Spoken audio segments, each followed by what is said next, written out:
ਬਾਬਾ ਨਾਨਕ ਸਿੰਘ ਜੀ ਨੇ ਕਿਹਾ ਸੀ ਪੰਜ ਬਾਣੀਆਂ ਪੜ੍ਹਨ ਵੇਲੇ ਅੱਗੇ ਜਲ ਰੱਖਣਾ, ਉਹ ਛਕਣਾ।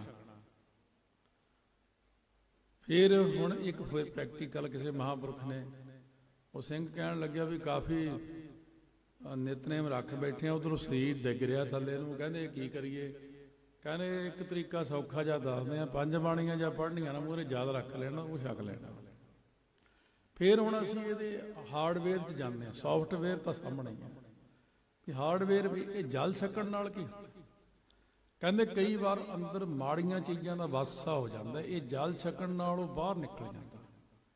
ਜਿਵੇਂ ਕਈ ਅਭਿਆਸੀ ਸਾਨੂੰ ਇਹ ਪ੍ਰਸ਼ਨ ਕਰਦੇ ਹੁੰਦੇ ਆ, ਚਲੋ ਇੱਥੇ ਤਾਂ ਸਾਰੇ ਰੱਬ ਦੀ ਕਿਰਪਾ ਨਾਲ ਮਹਾਂਪੁਰਖਾਂ ਦੇ ਸ਼ਰਧਾਲੂ ਬੈਠੇ ਆ, ਕਈ ਵਾਰ ਹੁੰਦਾ ਆਪਾਂ ਇਹ ਕੁਐਸਚਨ ਕਰਦੇ ਸਾਰੇ ਵੀ ਪਾਠ ਕਰਦੇ ਆ ਬੜੀਆਂ ਵਾਸੀਆਂ, ਬੜੀਆਂ ਵਾਸੀਆਂ। ਅੱਛਾ ਜੀ, ਇਹ ਕਿੰਨਾ ਕੁ ਚਿਰ ਆਉਂਦੀਆਂ ਤਾਂ ਥੋੜਾ ਚਿਰ ਹੀ, ਫਿਰ ਹੌਲੀ ਹੌਲੀ ਠੀਕ ਹੋ ਜਾਂਦੀ। ਇਹ ਕੀ ਹੈ? ਜਦੋਂ ਪਾਠ ਕਰਦੇ ਆ ਤਾਂ ਬੜੀਆਂ ਵਾਸੀਆਂ ਆਉਂਦੀਆਂ। ਬਹੁਤ ਕੁਛ ਹੈ ਸਰੀਰ ਦੇ ਅੰਦਰ, ਇੰਨੀਆਂ ਚੀਜ਼ਾਂ ਗੁਪਤ ਰੂਪ ਵਿੱਚ ਹੀ ਸਾਹ ਲੈਣ ਨਾਲ ਹੀ ਚਲੀਆਂ ਜਾਂਦੀਆਂ, ਇੰਨੀਆਂ ਸੂਖਮ ਹੁੰਦੀਆਂ ਉਹ ਕਿ ਸਾਡੇ ਸਰੀਰ ਵਿੱਚ ਜਦੋਂ ਗੁਰਬਾਣੀ ਦਾ ਪਾਠ ਹੁੰਦਾ ਉਦੋਂ ਉਹ ਅਵਾਸੀਆਂ ਦੇ ਨਾਲ ਹੀ ਬਾਹਰ ਨਿਕਲਦੀ, ਸਾਰੀ ਜਿਹੜੀ ਗੰਦੀ ਪੌਣ ਹੈ ਜਾਂ ਸਭ ਬਾਹਰ ਨਿਕਲਦੀ। ਹੁਣ ਕਈ ਵਾਰ ਹੁੰਦਾ ਐਸਾ ਕਿ ਇਹ ਕਿਸੇ ਨੂੰ ਅੰਦਰ ਬਹਿ ਕੇ ਹੀ ਦੱਸਣਾ ਚੰਗਾ ਹੁੰਦਾ ਅਭਿਆਸੀ ਨੂੰ ਵੀ ਇਹ ਆਏ। ਤੇ ਆਮ ਬੰਦੇ ਜਿਹੜੇ ਵਿਚਾਰੇ ਨੇ LKG ਵਾਲੇ, ਛੋਟੀਆਂ ਕਲਾਸਾਂ ਵਾਲੇ, ਇਹਨਾਂ ਸ਼ੁਰੂ ਵੀ ਨਹੀਂ ਕੀਤਾ ਚੱਲਣਾ, ਉਹਨਾਂ ਨੂੰ ਇਹਨਾਂ ਚੀਜ਼ਾਂ ਦੇ ਉੱਤੇ ਕਈ ਵਾਰ ਸ਼ੱਕ। ਜਲ ਛਕਣ ਦਾ ਭਾਵ ਸਰੋਵਰ ਵਿੱਚ ਜਾ ਕੇ ਡੁੱਬਾ ਲਾਉਣਾ ਸੁਣਿਆ ਕਿ ਅਸੀਂ ਜਲ ਛਕਣਾ। ਕਈ ਵਾਰ ਇਹ ਸਤਿਗੁਰਾਂ ਨੇ ਸੋਚ ਸਮਝ ਕੇ ਸਾਰੀ ਬਖਸ਼ਿਸ਼ ਕੀਤੀ, ਅੰਮ੍ਰਿਤ ਜਲ ਦੀ ਬਖਸ਼ਿਸ਼ ਜਿਹੜੀ ਕੀਤੀ ਹੈ, ਪਾਠ ਦੀ ਬਖਸ਼ਿਸ਼ ਕੀਤੀ ਹੈ। ਦੇਖੋ ਅੰਮ੍ਰਿਤ ਜਲ ਹੈ, ਉਹ ਬਾਣੀ ਪੜ੍ਹਨ ਦੇ ਨਾਲ ਹੀ ਅੰਮ੍ਰਿਤ ਜਲ ਤਿਆਰ ਹੁੰਦਾ।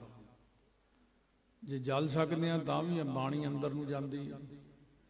ਦੂਸਰਾ ਬਾਣੀ ਅੰਦਰ ਲਿਜਾਣ ਦਾ ਤਰੀਕਾ ਹੈ, ਗਾਵੀ ਹੈ, ਸੁਣੀ ਹੈ, ਕੰਨਾਂ ਨਾਲ ਸੁਣੋ, ਮਨ ਰੱਖੀ ਆ ਭਾਓ। ਜਦੋਂ ਆਪਾਂ ਬਾਣੀ ਪੜ੍ਹਦੇ ਆ ਤੇ ਕੰਨਾਂ ਦੇ ਨਾਲ ਬਾਣੀ ਸੁਣਦੇ ਆ, ਉਹ ਕਈ ਗੱਲਾਂ ਸਾਹਮਣੇ ਆਇਸੀਆਂ ਆ ਜਾਂਦੀਆਂ। ਕਈ ਵਾਰ ਕਈ ਕਹਿੰਦੇ ਨੇ ਮਹਾਰਾਜ ਨੂੰ ਕਿਹੜਾ ਭੁੱਖ ਲੱਗਦੀ ਹੈ, ਮਹਾਰਾਜ ਜੀ ਨੂੰ ਕਿਹੜਾ ਠੰਡ ਲੱਗਦੀ ਹੈ, ਬਹੁਤ ਸਾਰੀਆਂ ਐਸੀਆਂ। ਜਾਂ ਫਿਰ ਭਗਤ ਰਵਿਦਾਸ ਜੀ ਦਾ ਸ਼ਬਦ ਜਾਂ ਹੋਰ ਭਗਤਾਂ ਦੇ ਸ਼ਬਦ, ਵੀ ਨਾਮ ਤੇਰਾ ਦੀਵਾ, ਨਾਮ ਤੇਰੋ ਬਾਤੀ, ਨਾਮ ਤੇਰੋ ਤੇਲ ਲੈ ਮਾਹਿਮ ਸਾਰੇ, ਨਾਮ ਤੇਰੇ ਕੀ ਜੋਤ ਲਗਾਈ ਭਇਓ ਜਿਆਰੋ ਭਵਨ ਸਗਲਾਰੇ, ਨਾਮ ਤੇਰੋ ਤਾਗਾ, ਨਾਮ ਫੂਲ ਮਾਲਾ ਭਾਰ ਠਾਰੈ ਸਗਲ ਜੁਟਾਰੇ, ਤੇਰੋ ਕੀਆ ਤੁਝਾ ਕਿਆ ਅਰਪੋ, ਨਾਮ ਤੇਰਾ ਤੂੰ ਹੀ ਚਰ ਟੋਲਾਰੇ। ਫੁੱਲ ਨਾ ਚੜਾਓ ਮਹਾਰਾਜ ਨੂੰ, ਜੋਤ ਨਾ ਲਾਓ, ਇਹ ਨਾ ਕਰੋ, ਉਹ ਨਾ ਕਰੋ। ਇਹ ਚੀਜ਼ ਇੱਕ ਹੁੰਦੀ ਆ, ਜਦੋਂ ਤੱਕ ਆਪਣਾ ਸਭ ਦਾ ਮਨ ਹੱਥਾਂ ਵਿੱਚ ਹੈ ਉਦੋਂ ਹੱਥੀਂ ਕਿਰਿਆ ਹੁੰਦੀ ਹੈ। ਜਦੋਂ ਤੱਕ ਮਨ ਅੱਖਾਂ ਵਿੱਚ ਹੈ ਉਦੋਂ ਤੱਕ ਅੱਖਾਂ ਨਾਲ ਹੀ ਕਿਰਿਆ ਹੁੰਦੀ ਹੈ। ਇਹ ਮਨ ਸਾਰੀਆਂ ਇੰਦਰੀਆਂ ਦੇ ਵਿੱਚ ਹੀ ਵਾਸਾ ਕਰਕੇ ਆਪਣਾ ਸਵਾਲ ਲੈਂਦਾ, ਮਨ ਦੇ ਨਾਲ ਹੀ ਆਪਾਂ ਬਾਹਰਲੀ ਕਿਰਿਆ ਨੂੰ ਕਰਦੇ ਹਾਂ ਪਹਿਲਾਂ। ਫਿਰ ਦੇਖੋ ਹੌਲੀ ਹੌਲੀ ਇਹ ਸਾਰੀਆਂ ਜਿੰਨੀਆਂ ਇੰਦਰੀਆਂ, ਮਨ ਹੌਲੀ ਹੌਲੀ ਹੌਲੀ ਨਿਜ ਘਰ ਦੇ ਵਿੱਚ ਅੰਦਰ ਚਲਿਆ ਜਾਂਦਾ, ਜਿੱਥੇ ਜਾ ਕੇ ਪ੍ਰਕਾਸ਼ ਹੁੰਦਾ। ਜਦੋਂ ਆਪਾਂ ਆਪਣੇ ਮਨ ਨੂੰ ਪਹਿਚਾਣਦੇ ਹਾਂ ਕਿ ਮਨ ਤੂੰ ਜੋਤ ਸਰੂਪ ਹੈ, ਆਪਣਾ ਮੂਲ ਪਛਾਣ, ਜਦੋਂ ਅੰਦਰ ਪ੍ਰਕਾਸ਼ ਹੋਇਆ ਤਾਂ ਉਸ ਵਕਤ ਫਿਰ ਮਨ ਅੰਦਰ ਚਲਿਆ ਗਿਆ। ਜਿਵੇਂ 10ਵੇਂ ਪਾਤਸ਼ਾਹ ਮਹਾਰਾਜ ਜੀ ਸ੍ਰੀ ਅਨੰਦਪੁਰ ਸਾਹਿਬ ਜਦੋਂ ਦੁਪਹਿਰ ਦੇ ਸਮੇਂ ਵਿਸ਼ਰਾਮ ਕਰਨ ਲਈ ਮਹਿਲਾਂ ਵੱਲ ਨੂੰ ਉੱਠ ਕੇ ਖੜੇ ਹੋਏ, ਸਾਰੀ ਸੰਗਤ ਦੁਆਲੇ ਖੜੀ ਹੈ। ਇੱਕ ਕੋਈ ਸਾਧੂ ਸੀ ਜੰਗਲ ਚੋਂ ਆਇਆ ਤੇ ਉਹ ਲੱਕ ਦੇ ਦੁਆਲੇ ਬੋਰੀ ਲਪੇਟੀ ਹੋਈ ਸੀ ਤੇ ਫੁੱਲਾਂ ਦੀ ਕਾਫੀ ਵੱਡਾ ਬੁੱਕ ਭਰ ਕੇ ਚਿੱਟੇ ਕਲੀਆਂ ਦੇ ਖੁਸ਼ਬੂਦਾਰ ਜੇ ਚਮੇਲੀ ਦੇ ਫੁੱਲ ਆ ਕੇ ਮਹਾਰਾਜ ਦੇ ਚਰਨਾਂ ਤੇ ਅਰਪਣ ਕਰਕੇ ਮੱਥਾ ਟੇਕਿਆ।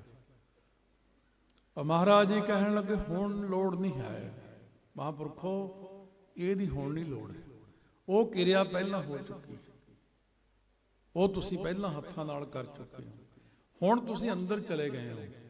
ਇਸ ਕਰਕੇ ਹੁਣ ਅੰਦਰੂਨੀ ਫੁੱਲ ਹੀ ਠੀਕ ਹੈ, ਸ਼ਰਧਾ ਦੇ ਫੁੱਲ ਹੁਣ ਆ ਗਏ।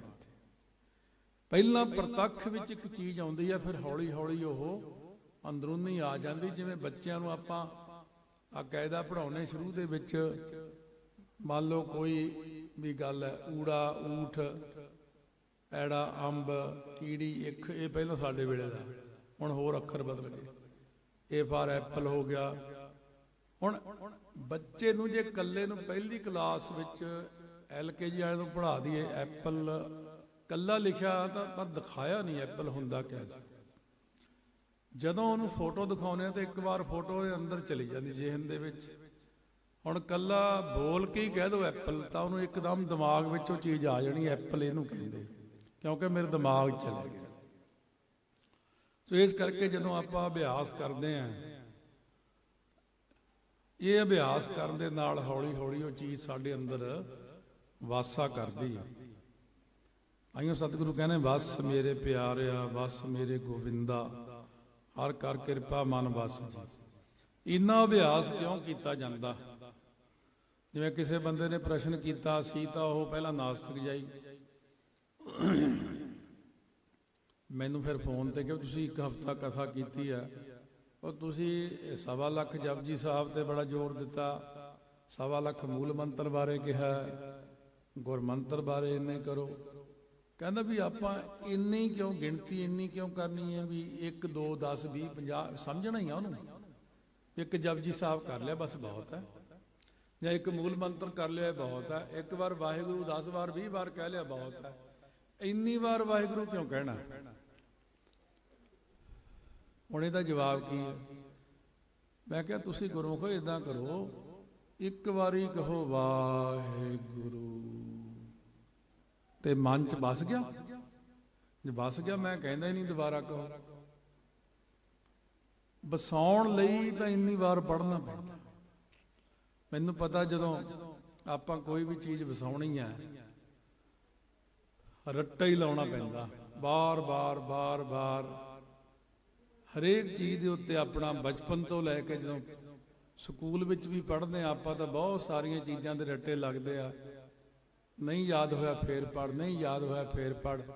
ਉਹ ਚੀਜ਼ ਹੌਲੀ ਹੌਲੀ ਅੰਦਰ ਬੈਠ ਜਾਂਦੀ, ਵੱਸ ਜਾਂਦੀ ਅੰਦਰ।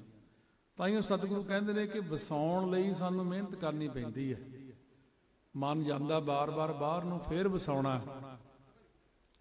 ਇਸ ਕਰਕੇ ਬਾਬਾ ਜੀ ਨੇ ਇੱਕ ਮੁਸਲਮਾਨ ਨੂੰ ਵੀ 1.25 ਲੱਖ ਪਾਠ ਕਰਾ। ਕਹਿਣ ਲੱਗਾ ਬਾਬਾ ਜੀ ਇਹ ਤੁਹਾਡੇ ਕੋਲ ਕੀ ਚੀਜ਼ ਹੈ, ਇਹ ਜਿਹੜਾ ਹੱਥ 'ਚ ਲਈ ਫਿਰਦੇ ਹੋ? ਬਾਬਾ ਜੀ ਕਹਿੰਦੇ ਇਹ ਜਪਜੀ ਸਾਹਿਬ ਦੀ ਪੋਥੀ ਹੈ, ਹੱਥ ਲਿਖਤ। ਕਹਿੰਦਾ ਬਾਬਾ ਜੀ ਤੁਸੀਂ ਤਾਂ ਹੁਣ ਮਿਲਣਾ ਨਹੀਂ ਮੈਨੂੰ ਇਹੀ ਦੇ ਜੋ। ਬਾਬਾ ਜੀ ਹੱਸ ਕੇ ਕਹਿੰਦੇ ਵੀ ਤੂੰ ਜਪਜੀ ਸਾਹਿਬ ਦਾ ਪਾਠ ਕਿਵੇਂ ਕਰੇਗਾ, ਤੈਨੂੰ ਤਾਂ ਆਉਂਦੀ ਨਹੀਂ, ਤੂੰ ਤਾਂ ਉਰਦੂ ਜਾਣਦਾ ਹੋਣਾ। ਕਹਿੰਦਾ ਨਹੀਂ ਜੀ, ਮੈਂ ਉਧਰ ਜਿਹੜਾ ਪਾਕਿਸਤਾਨ ਦਾ ਨਾ, ਉਦੋਂ ਤਾਂ ਵੰਡੀ ਨਹੀਂ ਸੀ ਹੋਈ, 47 ਤੋਂ ਪਹਿਲਾਂ ਦੀਆਂ ਗੱਲਾਂ ਨੇ। ਕਹਿੰਦਾ ਉਹ ਮੈਂ ਉੱਥੇ ਪੰਜਾਬੀ ਪੜ੍ਹਿਆ ਹੋਇਆ, ਮੈਨੂੰ ਆਉਂਦੀ ਆ, ਮੈਂ ਗੁਰਮੁਖੀ ਵੀ ਪੜ੍ਹਿਆ ਸਾਰੀ, ਇਸ ਕਰਕੇ ਮੈਂ ਜਪਜੀ ਸਾਹਿਬ ਦਾ ਪਾਠ ਕਰਾਂਗਾ।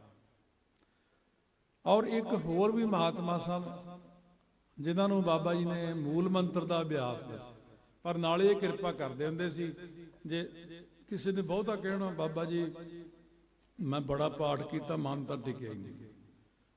ਅੱਛਾ ਚੱਲ ਮੈਨੂੰ ਤੂੰ ਐਂ ਕਰ, ਇੱਕ ਸੁਣਾ। ਇੱਥੇ ਹੁਣ ਕੀ ਚੀਜ਼ ਹੁੰਦੀ? ਜਪਜੀ ਸਾਹਿਬ ਦਾ ਪਾਠ ਇੱਕ ਵਾਰ ਕਰਵਾ ਕੇ ਸਿਰ ਤੇ ਹੱਥ ਰੱਖਿਆ, ਨਾਲ ਹੀ ਮਨ ਟਿਕ ਗਿਆ। ਇਹ ਵੀ ਕੀ ਗੱਲ ਹੈ? ਇੰਨੇ ਜਪਜੀ ਸਾਹਿਬ ਕੀਤੇ ਤਾਂ ਟਿਕਿਆ ਨਹੀਂ। ਪਰ ਉੱਥੇ ਆਓ ਪਿੱਛੇ ਇਤਿਹਾਸ ਵਿੱਚ, ਜਿੱਥੇ ਮਹਾਰਾਜ 6ਵੇਂ ਪਾਤਸ਼ਾਹ ਨੇ ਕਿਹਾ ਸੀ ਅੱਜ ਕੋਈ ਸੁੱਧ ਜਪਜੀ ਸਾਹਿਬ ਦਾ ਪਾਠ ਸੁਣਾਓ, ਭਾਈ ਗੋਪਾਲਾ ਜੀ ਨੇ ਲਗਾ ਮਾਤਰਾ ਦੇ ਸਮੇਤ, ਜੇ ਦੇਖਿਆ ਜਾਏ ਸਾਰੇ ਕਹਿਣਗੇ ਜਾਪ ਸਾਹਿਬ ਬੜਾ ਔਖਾ, ਜਾਪ ਸਾਹਿਬ ਬੜਾ ਔਖਾ, ਆਹ ਬਾਣੀ ਬੜੀ ਔਖੀ ਹੈ।